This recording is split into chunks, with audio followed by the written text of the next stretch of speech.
Perfecto, buenas noches. Sean todos ustedes bienvenidos. Mi nombre es José Manuel Encinas, soy director de Interacademy. Para nosotros es un placer dar inicio a este ciclo que hemos denominado el uso de las TICs en la educación.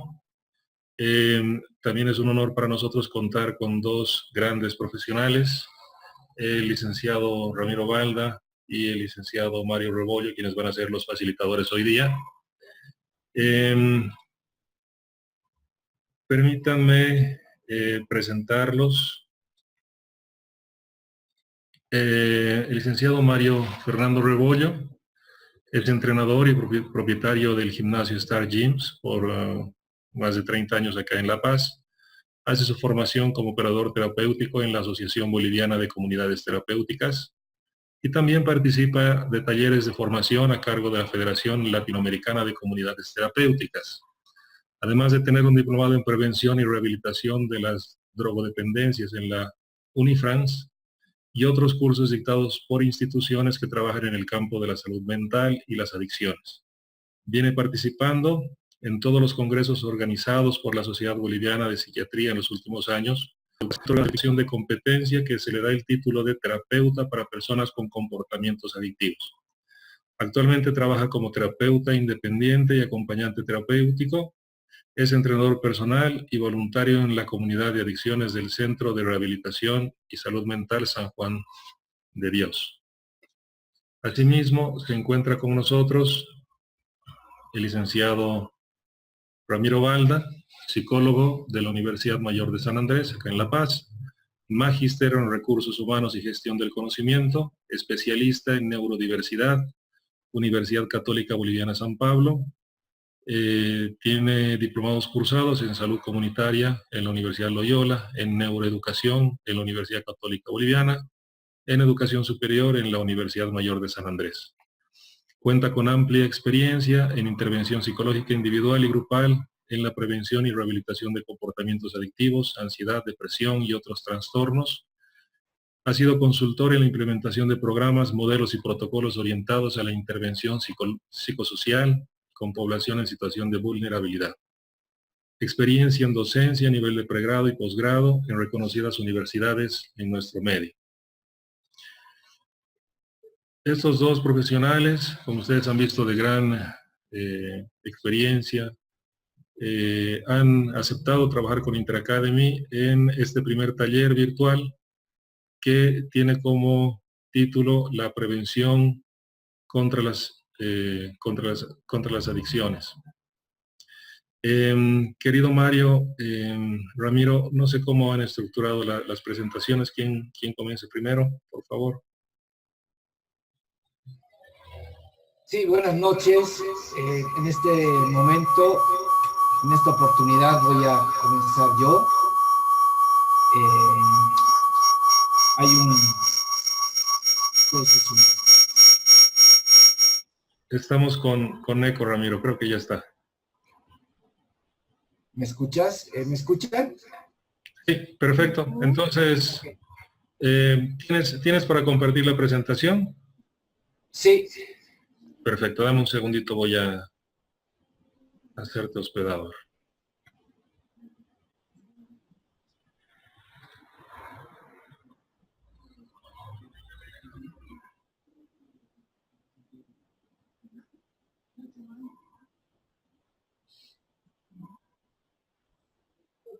Antes de comenzar, quisiera recordarles a todos los participantes que tienen el chat habilitado. Para ello existe una herramienta en la parte derecha que dice levantar la mano. Pueden hacerlo, por favor, al final de las presentaciones. Se les va a ceder la palabra, tanto vía chat como video. Querido Ramiro, si podemos comenzar, por favor. Perfecto. Vamos a analizar primero lo que son los tipos de adicciones. A nivel social, a nivel individual y a nivel de cualquier ámbito de interrelación del ser humano, básicamente hay dos tipos de adicciones. La primera y la más conocida en todos los ámbitos de prevención y rehabilitación es la adicción a sustancias psicoactivas. Aquí nos referimos básicamente a que una persona se hace adicta o dependiente a una sustancia química, en este caso. ¿Sí? Las más conocidas en nuestro medio por la frecuencia de consumo son el alcohol, que es una droga socialmente aceptada, de venta libre, básicamente, si tienes más de 18 años, y de consumo masivo, diríamos, porque todas las personas, independientemente de su estrato económico y social, consumen alcohol para bautizos, para matrimonios, para cualquier evento social. El alcohol se ha convertido en una droga mediadora a nivel social. Otra droga que está ganando consumidores en el mundo entero y está siendo legalizada también a nivel mundial es la marihuana, que también tiene un potencial adictivo bastante fuerte en el ser humano. Está también el tabaco, que es una sustancia también de venta libre, pero que tiene un potencial adictivo muy grande.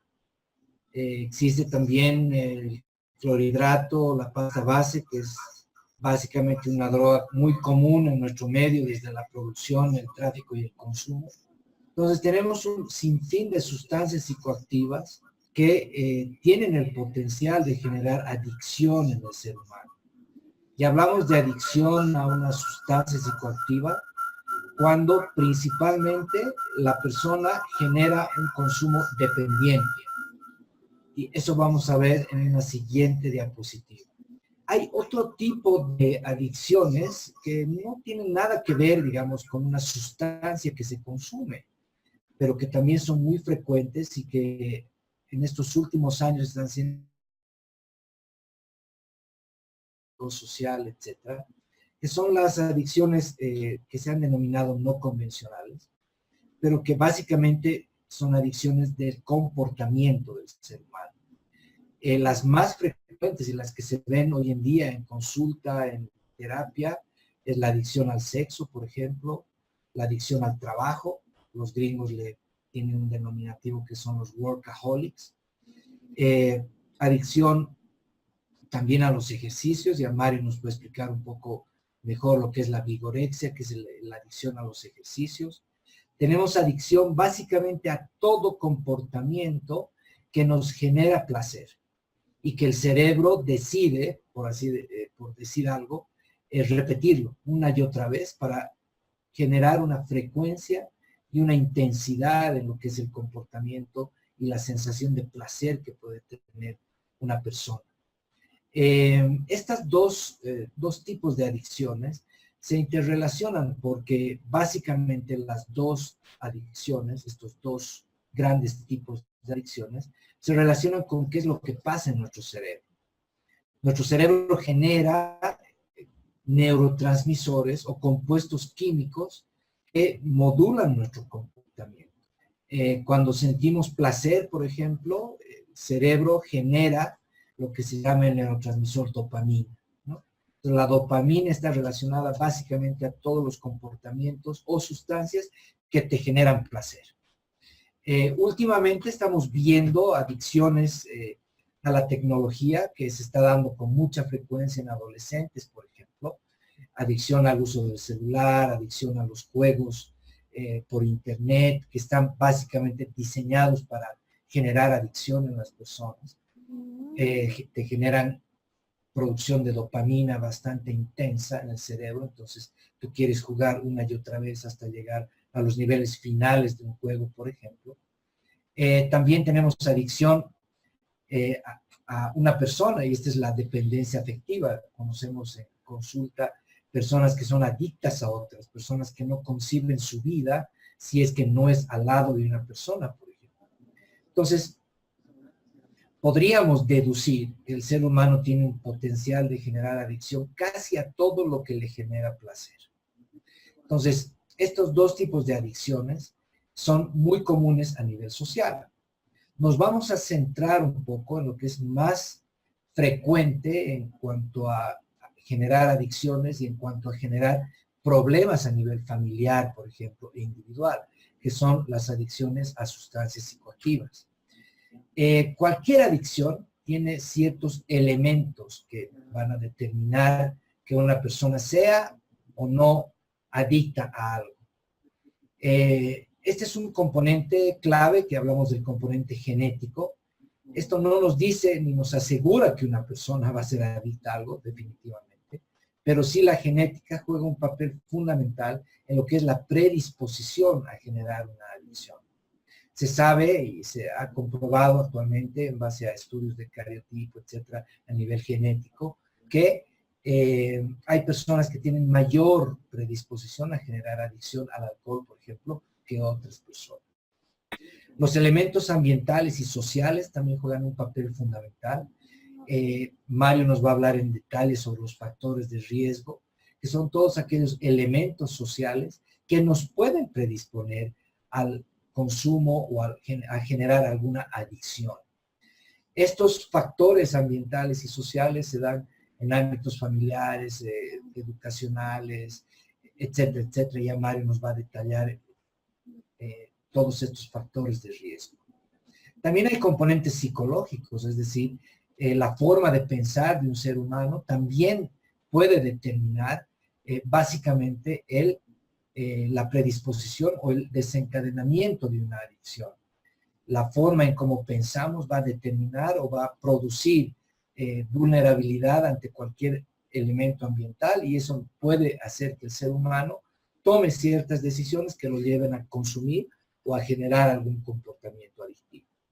Y también el ámbito de la salud. Esto es interesante porque hay muchas personas que comienzan una adicción a partir del consumo de medicamentos.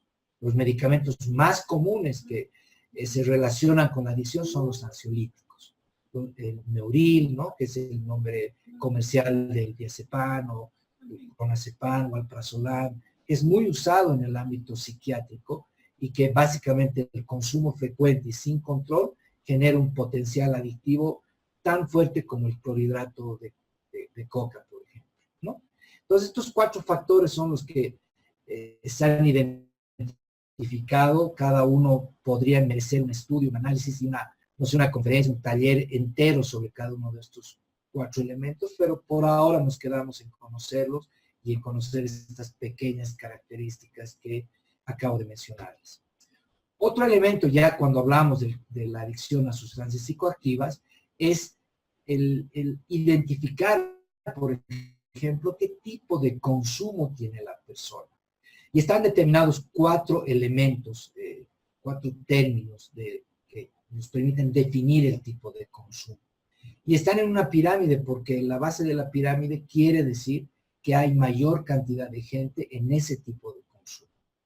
Y comenzando de la base de la pirámide, podemos iniciar esto con el consumo, precisamente se llama inicial. Este consumo se da hoy en día a menor edad.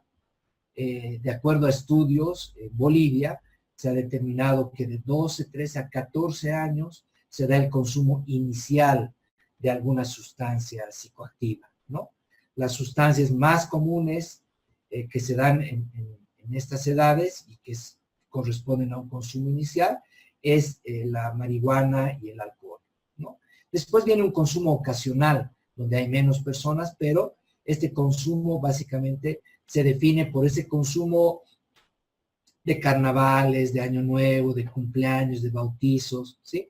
En ocasiones especiales la persona genera un consumo elevado de cualquier sustancia.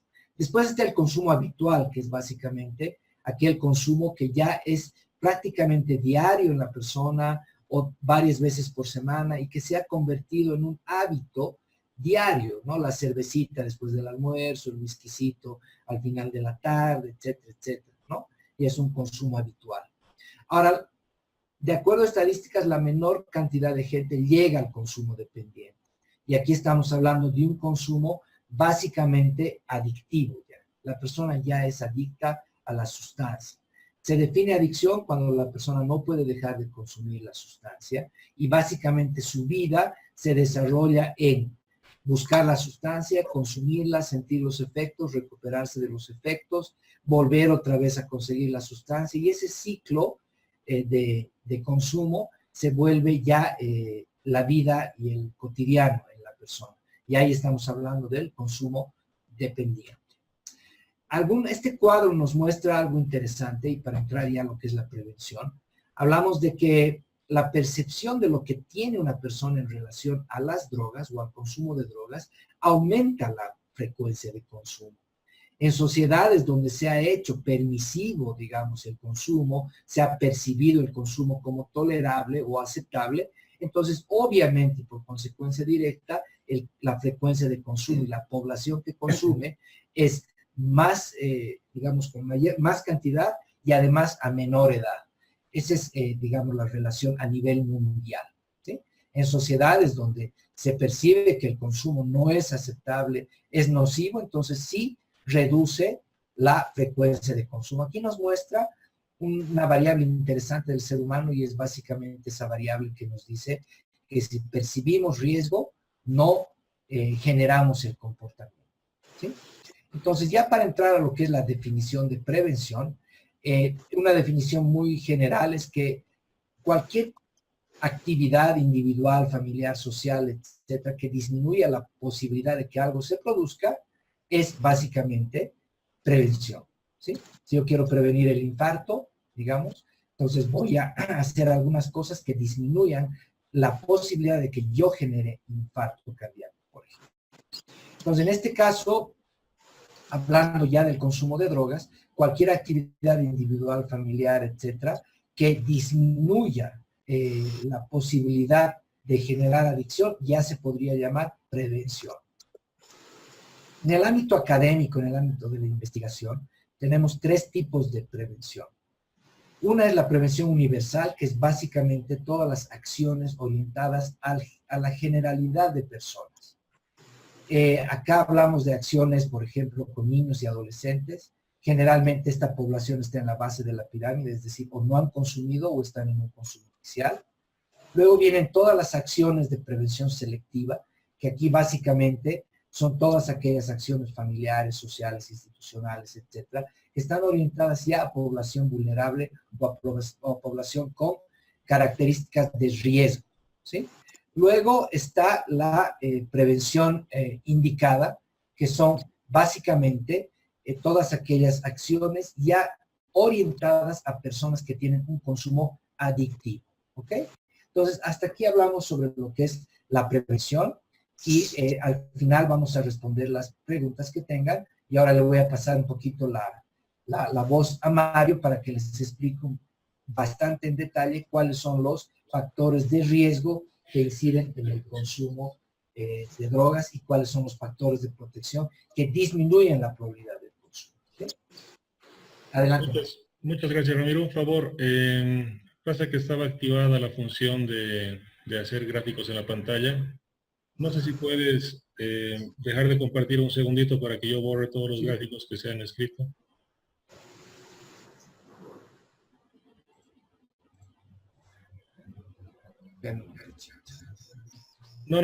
No salga, solamente deja de compartir la pantalla.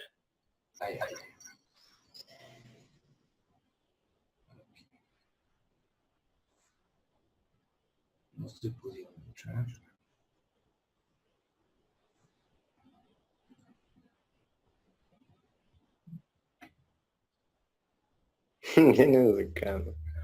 Ok, ya. ¿Estamos? Se están acoplando las dos máquinas. A ver, ahora sí. Por favor, Mario, si tienes la presentación.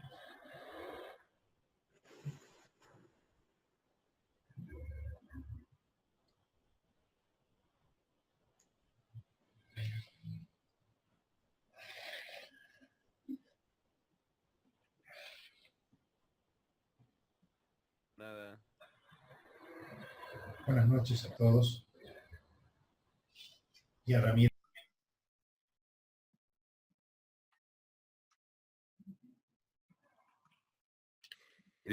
Identificación de los factores de protección.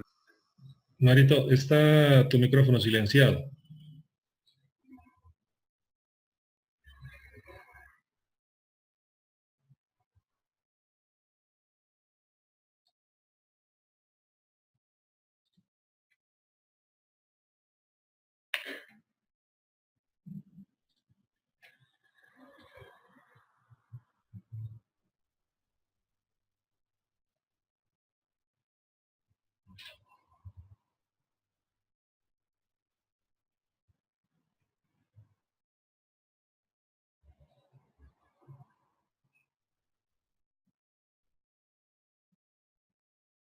Mario, ¿me escuchas?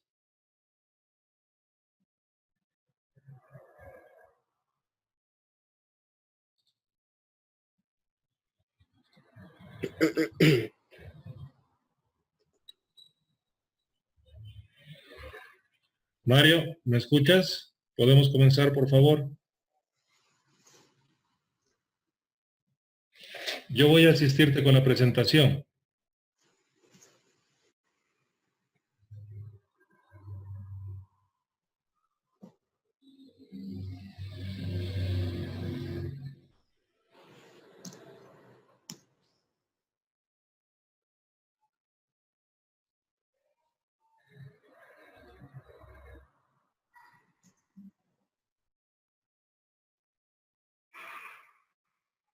Mario, Ramiro, ¿me escuchan?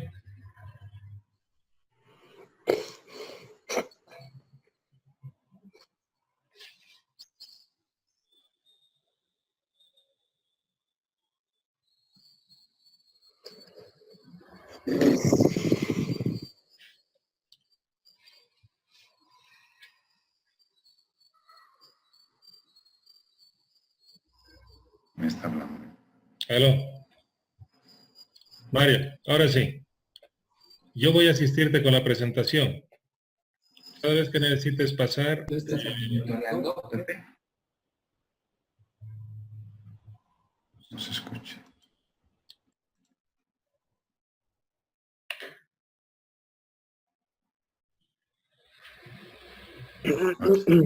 aló.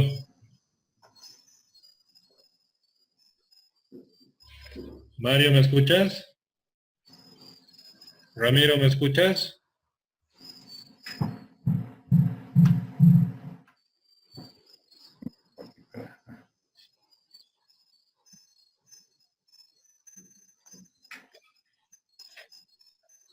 ¿No? Mario, ¿me escuchas?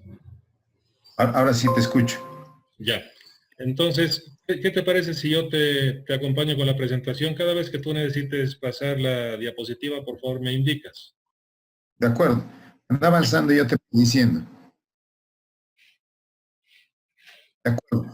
Bueno, les decía que ya Ramiro les había hecho una exposición sobre la prevención, sobre el tema de del tipo de drogas que tenemos. Y evidentemente todo ese consumo que se va realizando, todo ese tema de lo que hemos hablado respecto a la prevención de las drogas, etcétera, etcétera, evidentemente hay manera de poder, a través de la prevención, entender lo que son los factores de riesgo y los factores de protección. Y eso es lo que yo les voy a explicar ahora. Por favor, vayamos avanzando, querido José.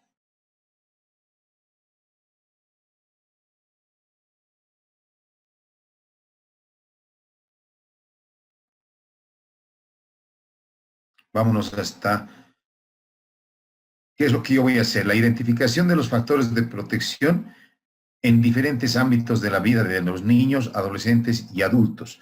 Les pongo solamente protección, factores de protección, porque a la par que vayamos avanzando en los diferentes ámbitos, les voy a hacer la comparación de lo que son los factores de riesgo.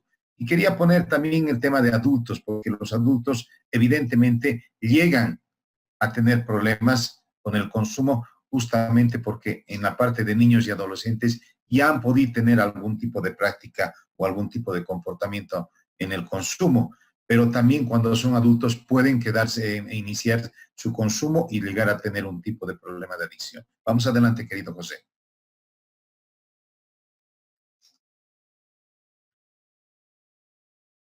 Sigamos. Excelente.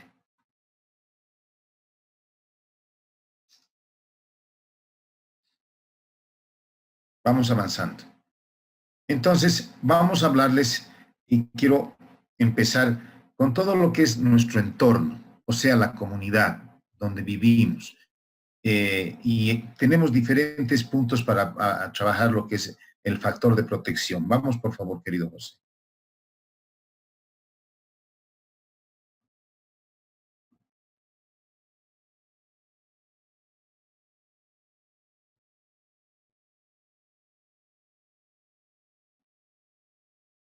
¿Cómo nosotros vamos a tener un factor de protección. ¿Cómo podemos nosotros protegernos en nuestro entorno, tanto en los niños, tanto en los adolescentes, tanto en los adultos? Podemos avanzar un poquito más, José, para que esté el resto de en la pantalla casi llena para que puedan ver nuestros... No, antes de eso. Perfecto.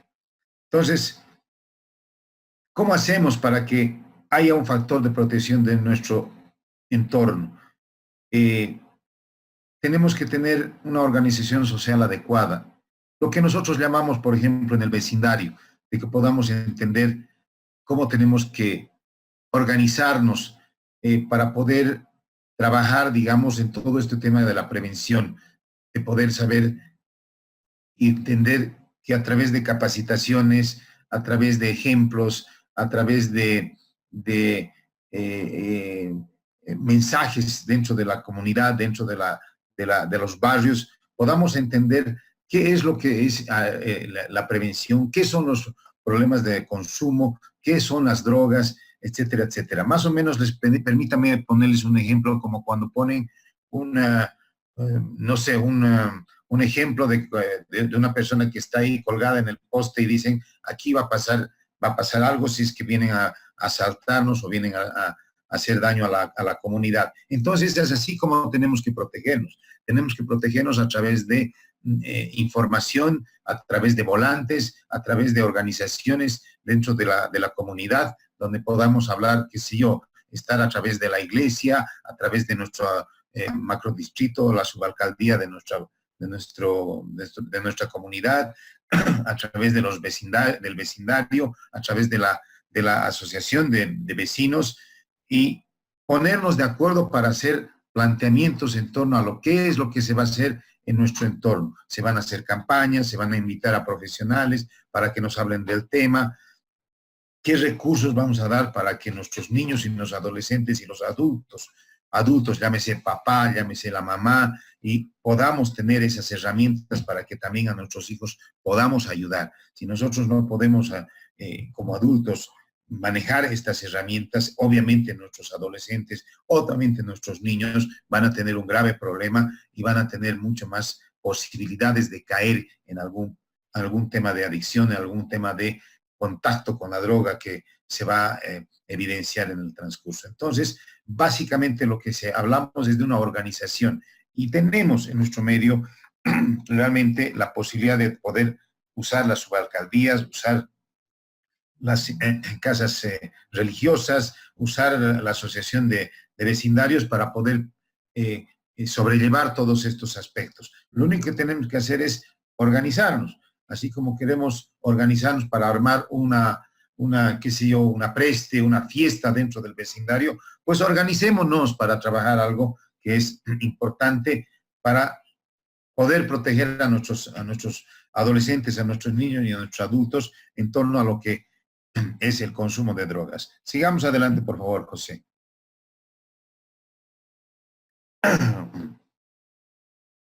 Entonces, para que tengamos nosotros validez y podamos utilizar bien nuestro factor de protección del entorno social, tenemos que entrar en contacto con nuestro factor de protección de nuestros pares. ¿Qué son nuestros pares? Las personas con las que estamos relacionados directamente. Y en esto entramos los niños, los adolescentes y los adultos también. Eso quiere decir que tenemos que saber elegir nuestras amistades. Tenemos que saber elegir las decisiones que tenemos sobre las personas que nos rodean, sobre con quiénes vamos a hablar, sobre con quiénes vamos a jugar, sobre con quiénes vamos a hablar determinados temas, sobre con quiénes vamos a ir a divertirnos, vamos a ir al cine, en fin, una serie de cosas. Y para eso tenemos que saber utilizar nuestro tiempo para participar en diferentes, por ejemplo, actividades deportivas, actividades, no sé, cosas que se han perdido mucho en nuestro medio. Antes se utilizaban bingos para hacer algún tipo de actividad y la familia entraba en eso y obviamente estaba en la parte de los pares, ¿no? Saber utilizar todo lo que es ya la parte de la parte social, pero en la parte ya de como individuo. Yo como persona elijo a mi amigo. Yo como persona elijo con quién voy a salir.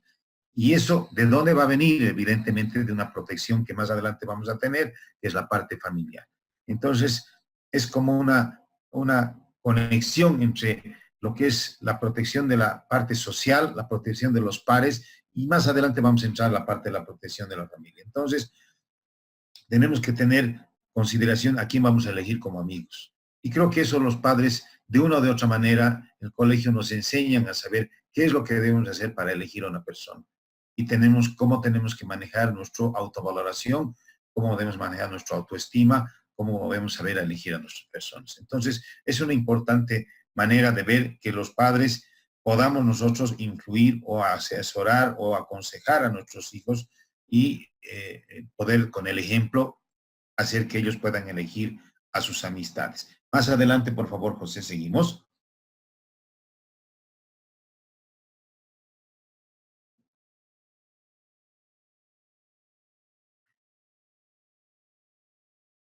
Estamos y hablamos de las relaciones en la escuela.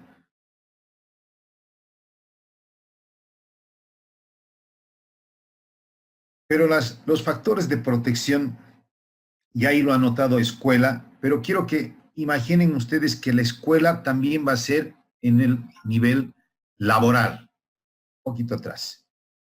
Entonces, los factores de protección dentro de la escuela es cómo nosotros podemos hacer una integración en la dinámica escolar, saberlos motivar con la asistencia, con la puntualidad, con la disciplina, crearles hábitos de estudio, saber manejar nuestros horarios, saber controlar el rendimiento de ellos, no tanto a nivel competitivo, de que compitan unos con otros, sino con uno mismo, hasta dónde puedo llegar, hasta dónde puedo alcanzar yo con mis propias herramientas. Entonces es parte de la escuela, del colegio, en la parte educativa, trabajar a nivel individual y a nivel también integral y a nivel grupal a los niños, de manera que ellos puedan entender lo que es formarse, lo que es armar un proyecto de vida, lo que es aprender, lo que es educarse. Entonces, el que nosotros podamos entender como niños, como adolescentes, el poder conectarnos con gente de confianza en nuestros profesores, en adultos o jóvenes que sean de nuestra confianza. Evidentemente, si yo voy y pido consejo a una persona que está, por algún motivo, está en subidas y bajadas en sus notas, entonces debe haber algún problema con esa persona. Entonces yo deberé buscar otra persona que de repente tiene un mejor aprovechamiento o decir al profesor, inclusive, de que qué más puedo hacer para poder encontrar el camino, para poder aprovechar mi educación y mi formación. A partir de eso tenemos que enseñarles y tenemos que saber nosotros como niños, como adolescentes, de que a partir de eso vamos a hacer un proyecto de vida y vamos a poder tener logros de acuerdo a los sueños o metas que nos hayamos propuesto en nuestra historia de vida de niños y adolescentes para llegar a ello. Pero nada de esto podría llegar a llevarse a efecto si realmente papá y mamá no dan las herramientas. El profesor o la profesora no dan las herramientas, pero no solamente herramientas y habilidades sociales como tales, sino el ejemplo. El ejemplo es importante. Si hay algún papá, alguna mamá que me esté escuchando ahí, se dan cuenta que a partir del ejemplo puede ser. Yo voy a ser un factor de protección en la familia, en el nivel escolar. Si yo como profesor profeso y hago lo que digo y doy un ejemplo. Lo mismo es en la casa. Si yo acostumbro a leer, si yo acostumbro a estudiar como papá, como mamá, y fomento a mis hijos a que en vez de que estemos viendo la novela, en vez de que estemos chateando, en vez de que estemos usando el celular, en vez de que estemos haciendo nuestras fiestas, diversiones, podemos hacer más o menos horarios, planificar cómo manejar dentro de lo que es la escuela, los estudios, qué horarios trabajar, coordinar con la mamá todo el seguimiento que se hace el trabajo de los niños, etcétera. Entonces, evidentemente, vamos a tener factores de protección en todo lo que se refiere a poder formarnos en la escuela y obviamente vamos a estar con mucha más solidez ante posibles eventos, digamos, de gente que venga y nos invite a consumir algo, ¿no es cierto? Vayamos siguiendo con el tema, por favor, José, y vamos avanzando.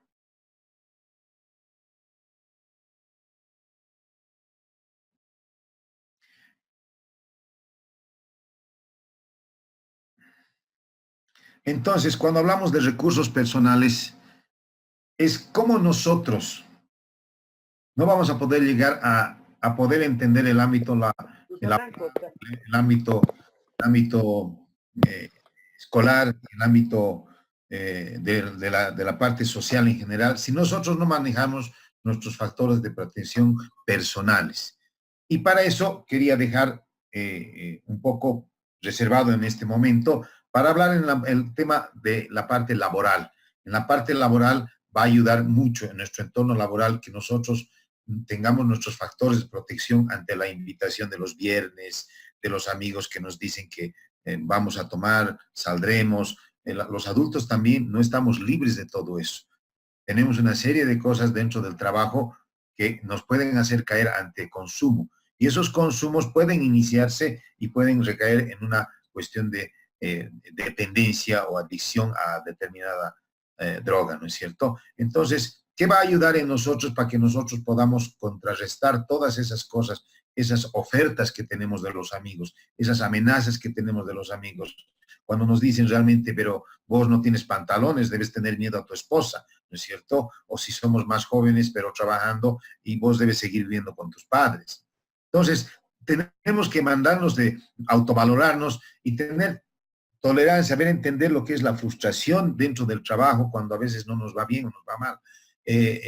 Y saber eh, tener contacto con las personas de nuestro entorno, tanto con la parte del colegio laboral, con los profesores, lo mismo con la parte laboral y trabajar con las personas que están a nuestro alrededor, con los buenos compañeros de trabajo, de repente el jefe que podamos tener nosotros iniciativa para dictar una u otra taller o seminarios sobre prevención o sobre cómo trabajar mejor nuestra productividad, etcétera, etcétera. Entonces, si nosotros llevamos una vida con responsabilidad, una vida con manejar nuestros espacios, límites, nuestras propias normas. Yo trabajo en levantarme a tal hora, en trabajar una serie de normas que yo mismo me pongo para manejar lo que se llama disciplinadamente y metódicamente mi vida.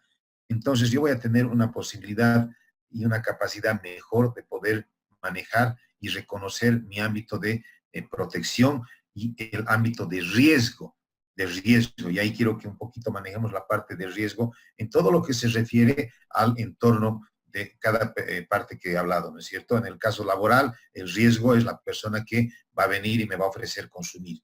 En el parte del colegio, seguramente el factor de riesgo será la persona que me quiere invitar a consumir algo de droga, o la persona que me va a hacer el bullying, o de repente la persona que me dice, vámonos, nos faltaremos al colegio, y a partir de eso empieza, ¿no es cierto? Y dentro de la sociedad vamos a también trabajar con todas esas personas que de pronto dicen en el barrio, hay unas personas que de repente arman sus fiestas, etcétera, etcétera, y nos incitan a que nosotros podamos consumir, ¿no es cierto? Un factor de riesgo, por ejemplo, un ejemplo muy sencillo, digamos, que tenemos es a veces cuando vamos a alguna casa de invitados a comer y te dicen, por favor, servite un plato más, y tú dices, no, ya está bien, pero servite nomás un poco más, no, gracias, ya está bien. Ese es un factor de riesgo.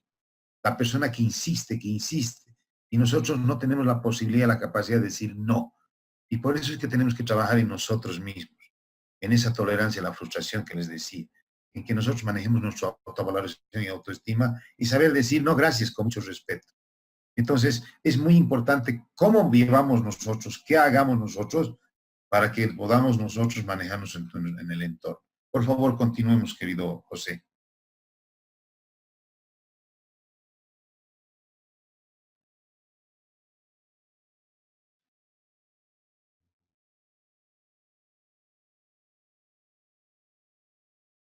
Entonces,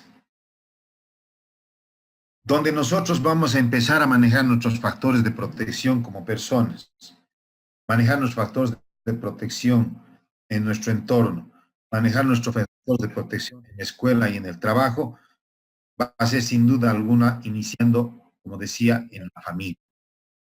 Si como familia, como papá y mamá, no sabemos manejar los límites y las normas claras de nuestros hijos, si nosotros como papá y mamá no podemos manejar nuestro límite y nuestra norma como papá y mamá, no invadimos espacios, si sabemos manejar con respeto, si sabemos manejar y mantenemos los roles de papá y de mamá y no estamos dándonos la pelotita de que dile al papá, dile a la mamá, pedirle permiso al papá, a la mamá, o nosotros no sabemos valorarnos como personas, como papá y mamá, y no damos el ejemplo a nuestros hijos, sin duda alguna, nuestros hijos y nosotros como adultos iremos más vulnerables al entorno de los pares, al entorno de la escuela y el colegio, al entorno del trabajo. Y obviamente la comunidad en general va a ser mucho más difícil, mucho más fácil que nosotros caigamos. Entonces, sin duda alguna, los factores de protección son importantísimos dentro de la familia. Normas, reglas, respeto, límites.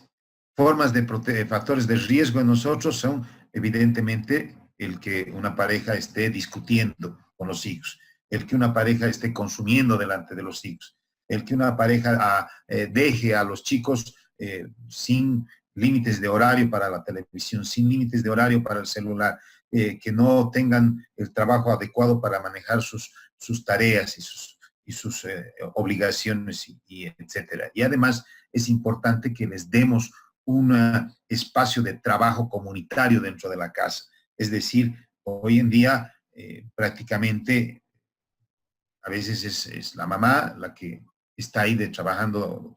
Por eso inclusive a veces dicen la mamá es psicóloga, la mamá es la trabajadora social, la mamá es la doctora, la mamá, todo es la mamá, cerca que estamos al Día de la Madre, pero no es tampoco el trabajo de la madre, pues es hacer todo. Tanto el esposo como el resto de los hijos se echan de panza en la cama y la mamá es la que se dedica a hacer todo. Tiene que ser un trabajo en equipo, donde tenga su responsabilidad los hijos en determinadas cosas, la mamá en determinadas cosas, el papá en determinadas cosas. Eso va a hacer que sea un factor de protección familiar para que los hijos evidentemente no caigan en alguna tentación y algún trabajo que hacen las personas que están tratando de hacer que se consuma. Más adelante, por favor, seguimos, querido José.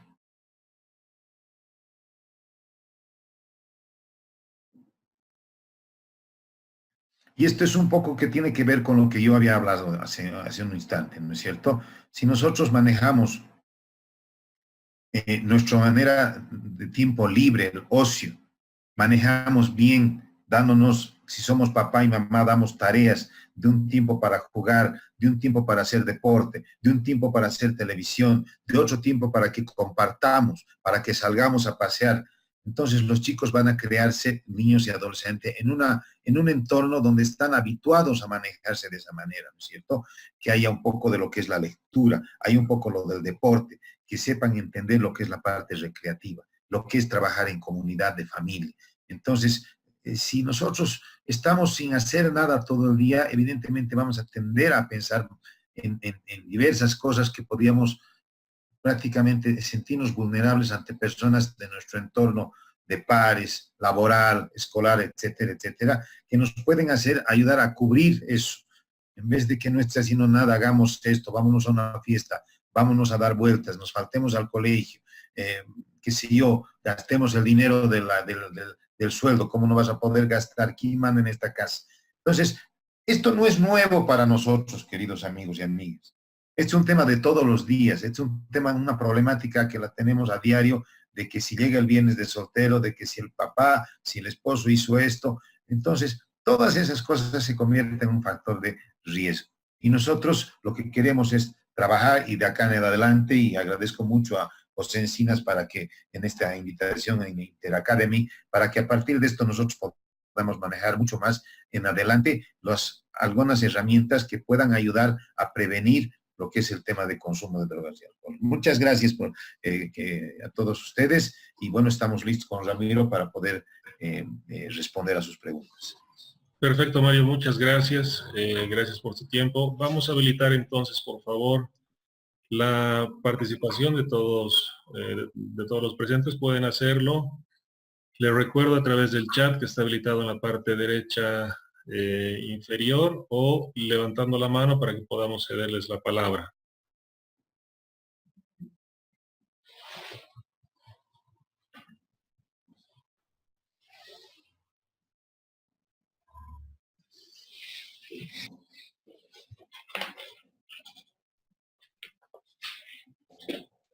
¿Tenemos alguna participación? Por favor, solamente tienen que habilitar su micrófono. Hola, hola, hola, hola.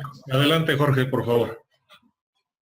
Buenas noches, sí, aquí muy interesante la disertación de adicciones, los felicito. Una consultita, ¿nos podría profundizar un poco más esto del Internet, en qué manera estuviera afectándonos? Ya que si bien el Internet es parte de los derechos de quinta generación, ¿no? Y es imprescindible, causando una adicción, ¿no? ¿Qué tipo de lesiones o qué tipo de dificultades nos puede tener esto? No sé,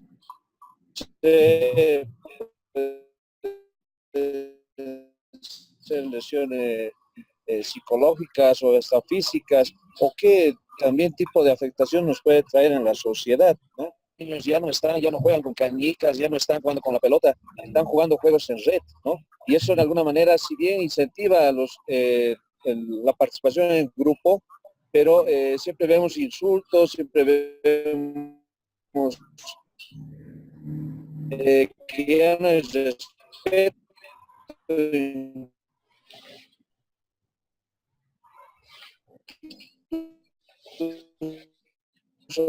los cafés internet, ¿no? O sea, eso es una biblioteca o una de la adicción laboral, ¿no? Esa era mi consulta.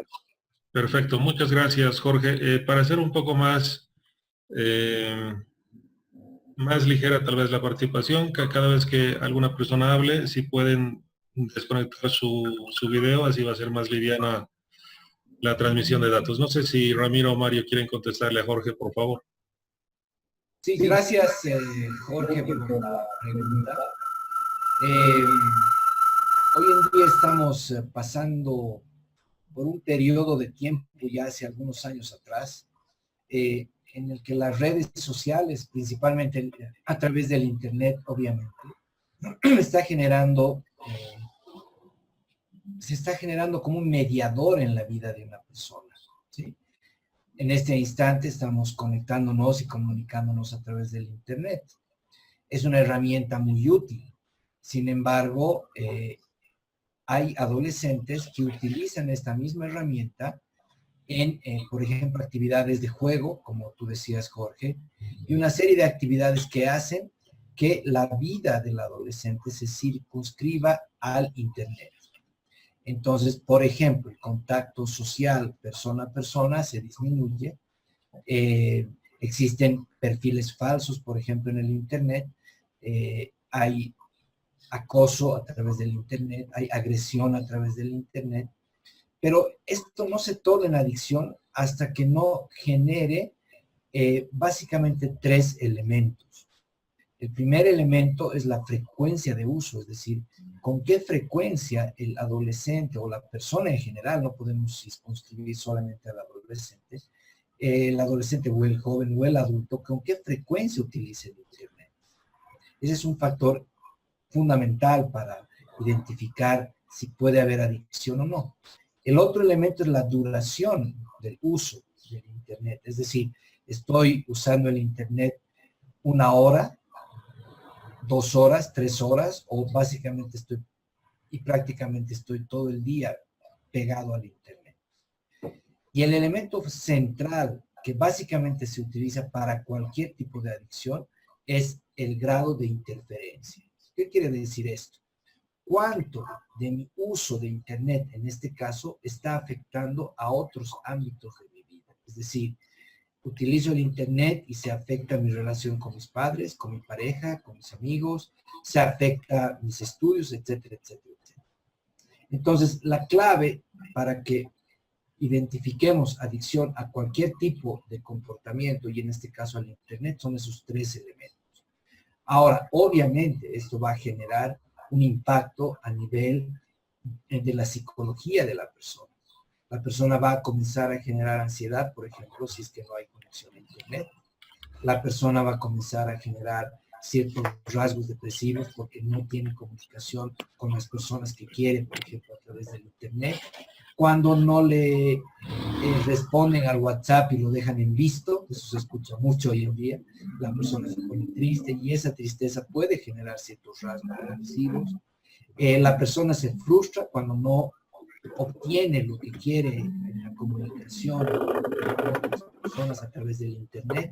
Entonces, todo esto puede generar ciertos rasgos de ansiedad, ciertos rasgos de depresión, y obviamente esto se genera en un ciclo, ¿no? Consumo del Internet, uso del Internet, y ese uso de Internet frecuente, de larga duración, que me está generando interferencia, ya se puede convertir en una dependencia al uso de Internet. Entonces, no sé si te responde tu pregunta, Jorge, si no la podemos aclarar un poquito más. Perfecto, gracias Ramiro. Tenemos varias personas que me imagino quieren participar. Tenemos una pregunta de M que dice: buenas noches, mi consulta es ¿cómo podría ayudar a una persona a darse cuenta de que tiene una adicción?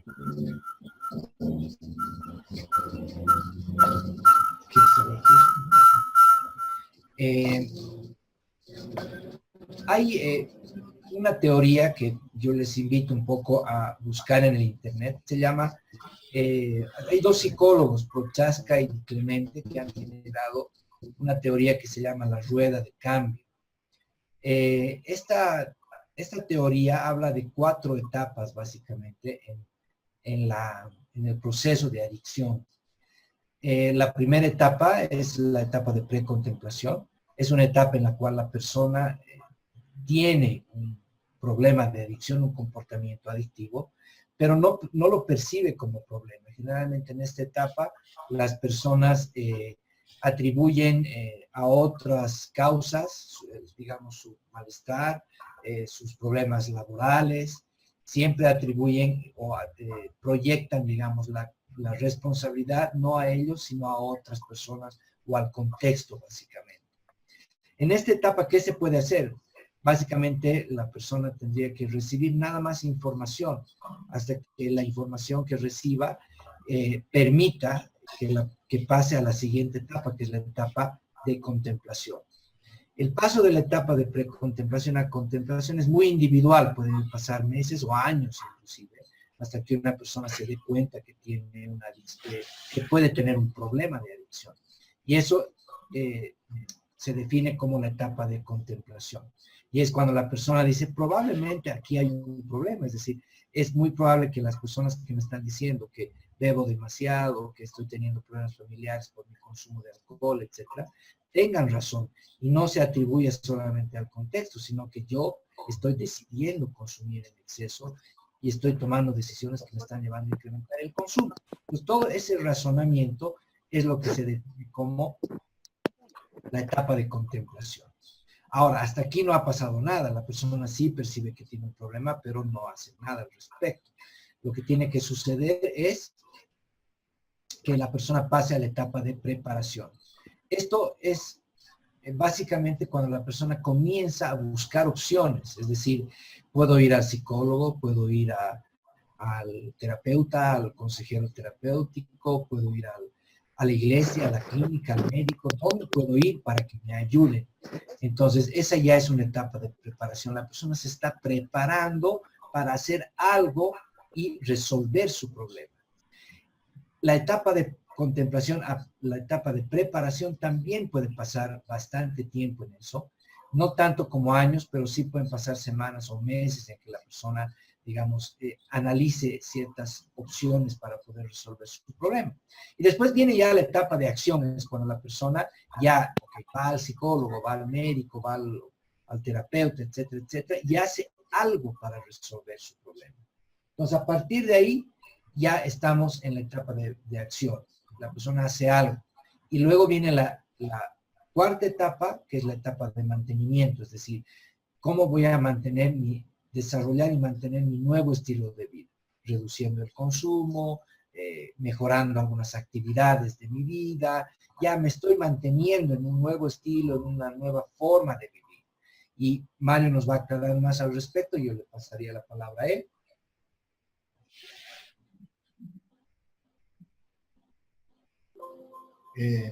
Sí, evidentemente,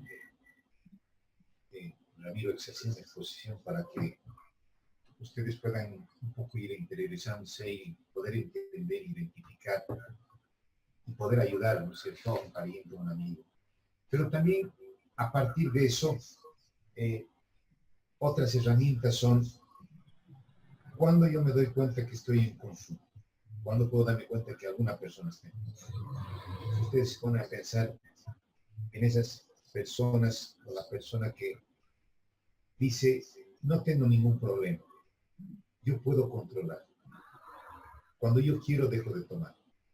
Sin embargo, ven que constantemente, un fin de semana o cada 2 fines de semana, como hablaba Ramiro anteriormente sobre la intensidad y la frecuencia, pero encuentran que esa persona se hace daño. Lo que llamamos comúnmente es un mal borracho. O es una persona que a partir del consumo de otra droga ya comienza a tener daño en su persona, descuido en su persona. Pero no solamente hace un daño en su persona, un descuido en su persona, sino comienza a descuidar el entorno familiar sobre todo, y evidentemente los entornos, lo que hablábamos todos, los entornos laborales. El momento en que el individuo hace un daño a su persona, hay un descuido en su persona, y evidentemente hay prácticamente descuido con el entorno y no me interesa lo que pasa alrededor, entonces va a lograr que esa persona realmente nos podamos dar cuenta de que esa persona está en problemas. Y obviamente, a partir de eso, echamos a la rueda de Prochaska, de tratar de que esta persona vaya entendiendo eventualmente y vayamos quedando cada etapa para poderlo sacar adelante. No sé si realmente con eso más ha podido quedar clara lo que la pregunta. Perfecto. Gracias, Ramiro. Gracias, Mario. Un favor, tenemos muchas personas que están esperando participar y yo les pediría que las respuestas sean un poquito más breves, por favor. Tenemos una pregunta de Mario que dice, si pudieran explicar su opinión en la relación estadística de reducción de consumo, violencia, crimen y muerte por parte de la legalización de drogas que se ha dado en Uruguay, Portugal y en Estados Unidos como Colorado.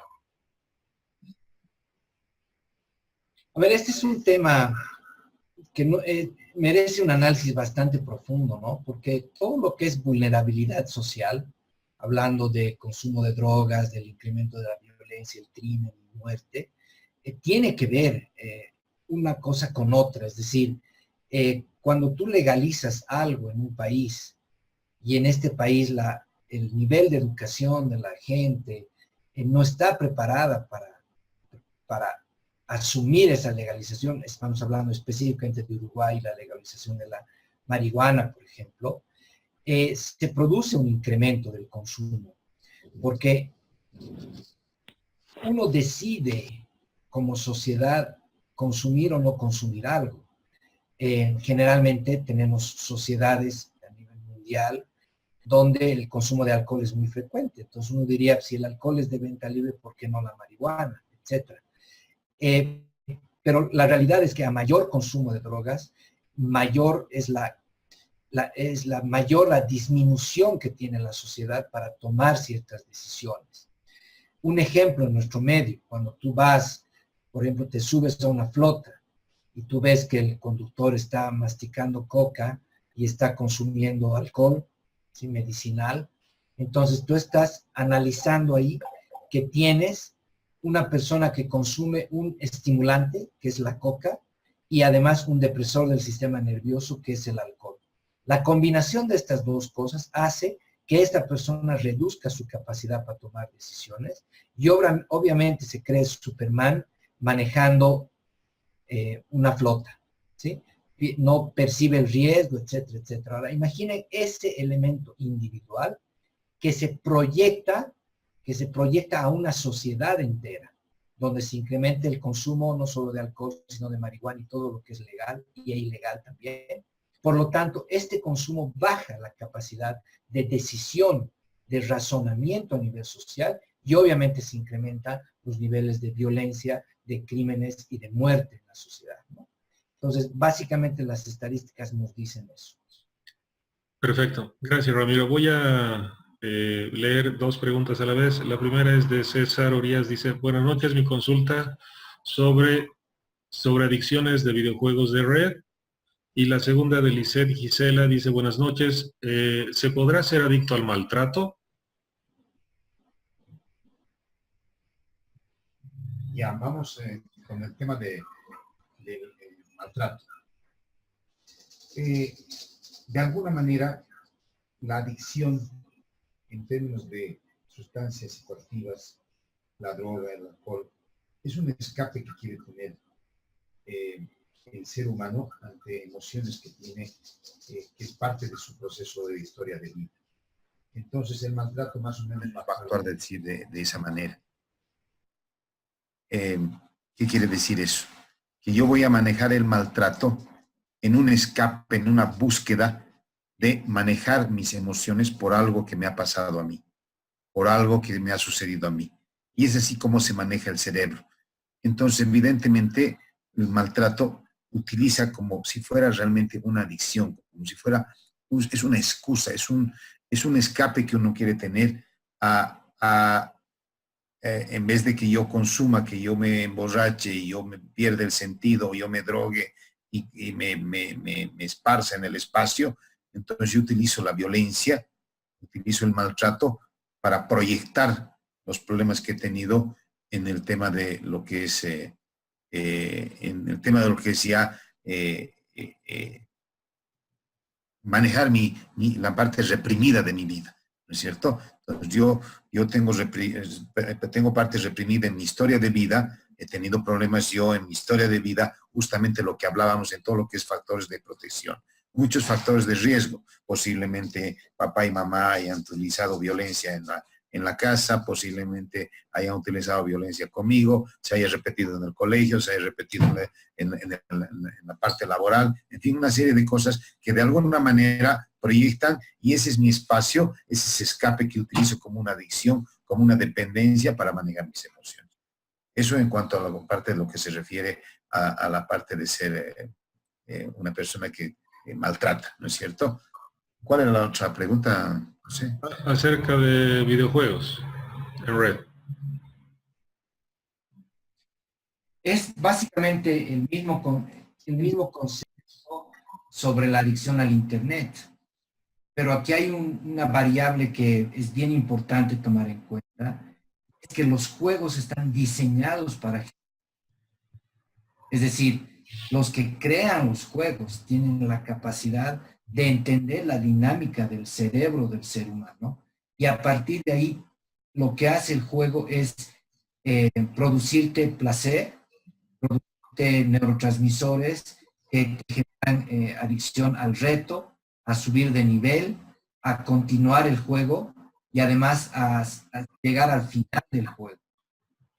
Y además que mientras más rápido llegues al final del juego, el juego te va a premiar y vas a ganar puntos. ¿Sí? Entonces, los juegos están diseñados para generarte adicción. Te incrementan hasta el ritmo cardíaco. Los juegos te incrementan el circuito de placer en el cerebro, etcétera, etcétera. O sea, realmente es muy fuerte el juego en relación a cómo maneja cada imagen, los colores, los personajes, etcétera, cómo manejan tu psicología, cómo manejan tu cerebro. Entonces, es muy difícil que una persona, por más madura que sea, si encuentra un juego que le guste, no deje de jugar. Es muy difícil que lo haga. Generalmente quieres llegar al final, generalmente quieres vencer al contrario, y más aún si son juegos en red. Es decir, es un grupo de gente que tiene un objetivo común y además están al mismo nivel de obsesión y de querer ganar el juego, entonces realmente el potencial adictivo se incrementa mucho más, ¿no? Gracias Ramiro Mario. Voy a voy a adelantar un poquito. Tenemos 3 preguntas. Glency, Gabriela Echeverría y Gabriela Cusé dice: buenas noches. Mi pregunta es si el sadismo y masoquismo son adicciones. La segunda es: ¿se puede ser adicto a las emociones negativas? Y la tercera es: buenas noches. ¿De qué manera pueden ayudar los padres o el entorno familiar a una persona que es adicta? A ver, la pregunta de Glency sobre si el sadismo y masoquismo son adicciones, sí podrían llegar a ser porque generan placer. Es decir, ya digamos, el término sadismo y masoquismo como que no se usa mucho en la psicología actual, pero básicamente se refiere a una alteración, una desviación que se llamaba antes, ¿no? Las alteraciones a nivel sexual, es decir, cuando tú buscas lo novedoso y vas incrementando la intensidad en tu comportamiento sexual, hasta llegar obviamente a niveles de placer que el acto sexual común, por ejemplo, no te va a dar. Entonces, el masoquismo o el que te genere dolor se relaciona mucho con el placer porque obviamente es, digamos, una pareja sexual la que te genera el dolor, o el sadismo también, cuando tú percibes que estás generando poder sobre otra persona, básicamente el acto sexual en este caso, te puede generar adicción. Todo ese juego de poder, toda esa sensación de placer al generar daño y al recibir daño, entonces sí se puede convertir en adicción. Aquí el problema es que los niveles de adicción van subiendo porque el cuerpo se va desensibilizando al dolor, entonces cada vez necesitas más dolor para sentir placer, entonces esto se puede convertir en algo bastante desagradable para una pareja o para una persona, ¿no?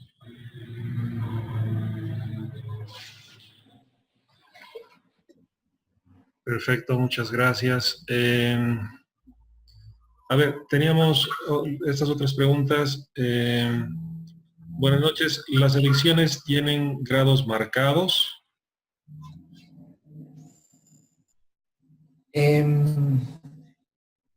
Grados marcados en relación a la dependencia no existen, porque, por ejemplo, un adolescente puede ser adicto a los videojuegos y por la edad el nivel de interferencia en su vida tal vez no es muy alto, ¿sí? Pero que un adulto sea adicto a los juegos, entonces eso puede ocurrir, por ejemplo, o producir, más bien dicho, que lo despidan de su trabajo, ¿no? Entonces es muy individual esto de las adicciones, ¿no? No hay grados marcados en cuanto a la frecuencia, duración e intensidad. Por ejemplo, la frecuencia de consumo de alcohol puede ser, el daño, la interferencia puede ser no tan alta como si consumieras con la misma frecuencia pasta base, por ejemplo. Entonces, es muy interesante el hecho de entender que es bien individual esto de los niveles de adicción. Entonces, no podríamos generar hablar de grados marcados, ¿no?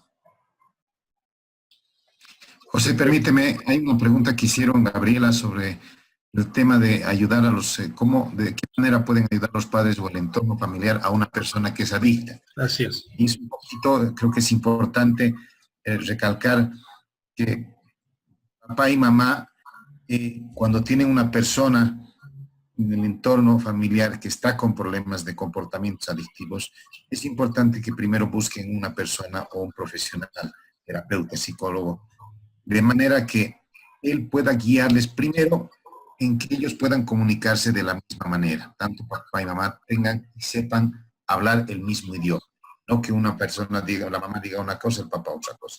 2, manejar todo lo que es a partir de eso, lo que son los límites y los espacios respecto a la persona que está con problemas de comportamiento adictivo, ¿no es cierto? Y de alguna manera el profesional va a ayudar a que saber llegar a la persona que está con comportamiento para poder apoyar el trabajo que están haciendo papá y mamá. Es un poco complicado, dependiendo del avance que tenga esta persona en términos de adicción, ¿no? Pero básicamente lo más importante es poner los límites como factores de protección y normas en la casa para que esta persona pueda ir encaminándose en su vida. Perfecto, gracias Marito, gracias Mario. Mil disculpas a todos, estamos ya sobre la hora y 10 de participación. Bueno, esta ha sido una primera experiencia. yo los invito a que en las próximas semanas puedan acompañarnos en la segunda sesión de estos talleres. Como siempre, nuestro reconocimiento a los profesionales que nos han acompañado. De verdad, mil disculpas a todas las personas que siguen escribiendo. Vamos a tratar de contestarles de forma privada. Por si acaso tienen acá la información tanto de Interacademy, que es info@interacademy.online, el número de teléfono de nuestro profesional Mario Rebollo y del licenciado Ramiro Balda, que están en pantalla. Pueden contactarse con ellos para mayor orientación, para directamente tener un contacto así. Querido Ramiro, querido Mario, no sé si podemos tal vez despedirnos con algunas palabras y así de esa forma finalizamos la videoconferencia.